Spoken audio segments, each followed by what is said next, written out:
Hey, it's BT with the Catalunya review. Let's get right to it. Moto3. I don't know if these kids are getting a bump in their allowance, but they definitely deserve it. They even still get allowances nowadays. I don't know if these kids do. But still, Moto3 has been stealing the show always, but the last 2 weeks have been fucking mind-blowing. That race was on the edge of your seat like always, but it just seems like it's getting even better and better. It's like improving on Italian pizza. Right? It's already good, but it's gotten even better. How does that even happen? But that's what's happening in Moto3. These kids are racing their ass off. Give them extra bubble gum. The kids even chew bubble gum nowadays. Give them extra bubble gum. Give them a bump in their allowance. Let them stay up late on a school night. I don't care. Give it to them. They're stealing the show. Right of the race goes to Rueda. That kid, if you watch the Red Bull Rookies Cup, this kid was unbelievable and is paying off. Props to him, but also it goes hand in hand with the heartbreak goes to Dennis Anchu. Hachu, God bless you, for what he did. He kind of bumped old boy into the sand trap. Like, I don't know if you guys watch Soul Train. If you're a European, you don't know what Soul Train was. It's like an all-black American bandstand, right? And there was a dance back in the 70s called The Bump. And there was actually a song that said, I ain't gonna bump no more with a big fat woman. We got away with that in the 70s. There was no rules.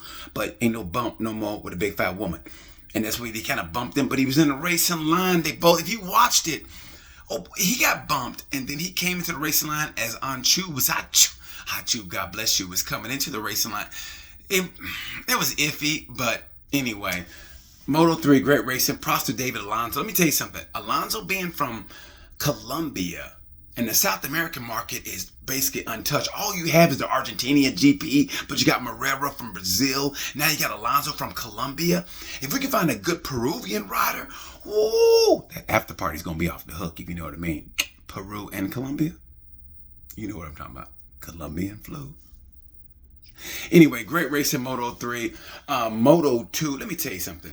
The ride of the race in Moto2 goes to Arenas. Great job by him. He's been overshadowed by his teammate. Shadowed by his teammate. Not showered. That's kind of weird, huh? Two boys showering together. Ugh. Anyway, he overshadowed by his teammate. Props to Arenas. He is a champion. People forget that he's a Moto3 champion. Heartbreak goes to Canet. What does he have to do to win a race? You know, he's like that kid who goes out with all the hot chicks, but nothing happens, and he's always like a bridesmaid, never a bride. And he races hard, but when he does nail it, when he finally nails it, I think he's gonna be hard to beat. Canet rides his ass off. He's either win it or Bennett. Most times Bennett, but man, the effort that kid puts in. I can't wait for Canet to win. Right now, he's got to be like, he's in a dark room, like, Aaron, you okay? But when he does win, watch out. He and Sasaki should get together like, what the fuck do we got to do? We're the number 2 crew.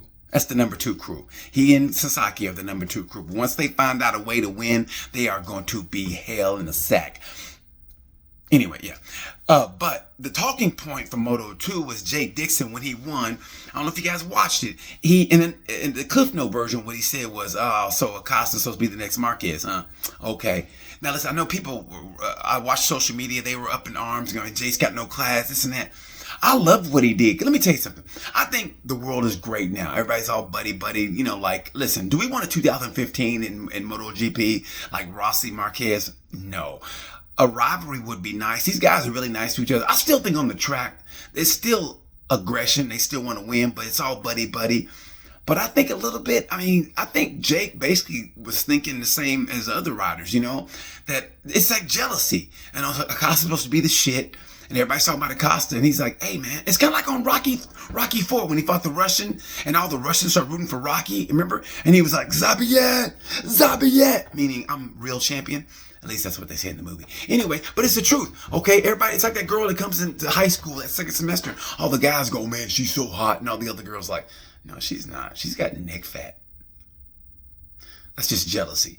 And let me tell you something. Everybody hates jealousy. And Jake basically was speaking how everybody else was thinking. You know, Acosta's supposed to be the shit, and I beat the dude who's supposed to be the shit. Nothing wrong with that. I think it's not, but he poked the bear. Let's see what happens next week. Because, you know, Acosta said going in, he goes, that's not really his favorite track. They don't do so well there, but hey, he's going to do his best in front of his fans, right? He already said that going in.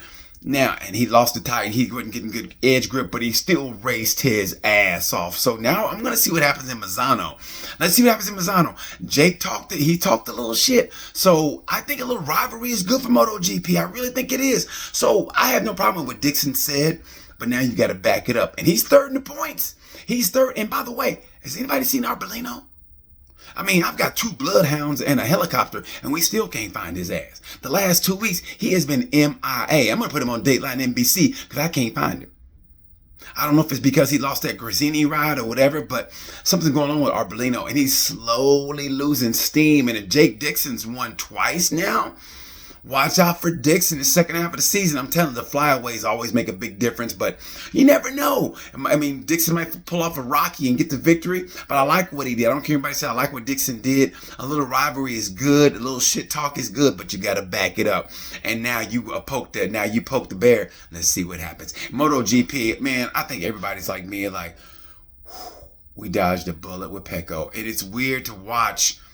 I don't know if it was because of the accident, but if you watch Marquez's face after that, maybe he was thinking he and Santi were talking. I don't know if it was because of the crash, but Marquez had a look I never seen him have before. It's like he was worried. And I don't know, man, that was a scary crash. I'm glad Pecco was good. Look, everybody said cold tire. I put it on social media. Was that a cold tire? What everybody said, cold tire. But Pecco said he don't know what happened. Pecco said he was sliding during the sighting lap, having grip problems on the sighting lap. So here's what I think happened. Seriously, do you guys remember when Lorenzo was with Ducati and he crashed in free practice in Austria? He joined the Austrian space program. Remember that? When he high-sided and they go, what happened? It was a problem with the bike. And they never would say what it was, but we think it was electronics. But, they don't say too much because they don't want the competitors to know. I think that's what happened with Pecco, because Pecco said he wasn't getting grip. And then you saw what happens, like it's a Bruder film. It was weird. He high-sided, and thank God he only got his legs run over. I mean, that was scary. I only want to think what happened if he would have spun the other way. So God bless. I'm just glad he's okay. That was a scary crash. Catalunya has some scary crashes. I don't know if you guys remember years ago with Colin Edwards and what's his name? Marco. I can't get his name right now. And they all crashed on the front straight with Sete Gibernau. It was a scary crash. I think that long lead up, they say, but Espargo said the long lead up doesn't mean anything. It's racing. They're always going to be that way. They're going to be aggressive. I mean, telling these guys to, hey, Ian, slow down. We got a long race. It's not going to happen. They're competitive. But that was scary. But before I get ahead of myself, rider of the race goes to Fabio. Fabio, this was the race that got Fabio the MotoGP rider. I was there for Moto 2 when he was in Moto 2, and Fabio was just kind of a normal rider, and he got his first win in Moto 2, and that's what started it all. So he went from 17th to 7th on that jalopy of a bike of his. So props to Fabio for doing the damn thing. Got a 7th place out of 7. He went up 10 places. He rode his ass off. Props to Fabio for getting 7th. Heartbreak has to go to, I'm going to have to go to Bagnaia. I mean, he could have really put the knife in and twisted it, but he had the unfortunate crash. So heartbreak goes to Bagnaia. I thought, listen, Espargo, what Aprilia's doing is great. It really is. He's 100 points down. Bagnaia was the same way last year, and he caught Fabio, but that was after the Sachsenring. So what Espargo is going to have to basically run the table, and they're going to have to, it's between Espargo, Vinales, Martin, and Bezzecchi. They're going to have to basically keep Bagnaia off the podium. And can they do it for 9 races? Can they keep Bagnaia off the podium for 9 races? I don't think so. That was nasty, man. I don't think so, but we'll see. Stranger things have happened, but Espargo, it's great to see he had his kids there. It was awesome.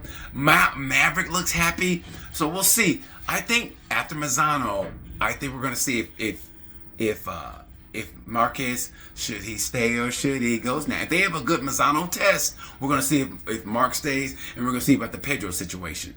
I really think Pedro and Marquez are going to be on the same team. I don't know. Mark sounds like he's staying. I mean, whatever. He sounds like that couple that's been good, and then they're going through a hard time, and like, you guys want to get a divorce? No, we're working out. We're in counseling right now.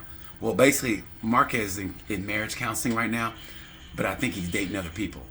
I mean, they say he and Pit Vira had lunch together, so I'm just saying, I mean, they're separated. I mean, they're still in the same bed together, but they're they're seeing other people. And you know what happens when they're seeing other people? When they say we should start seeing other people, they're seeing other people. You know what I mean? So we'll see what happens with this.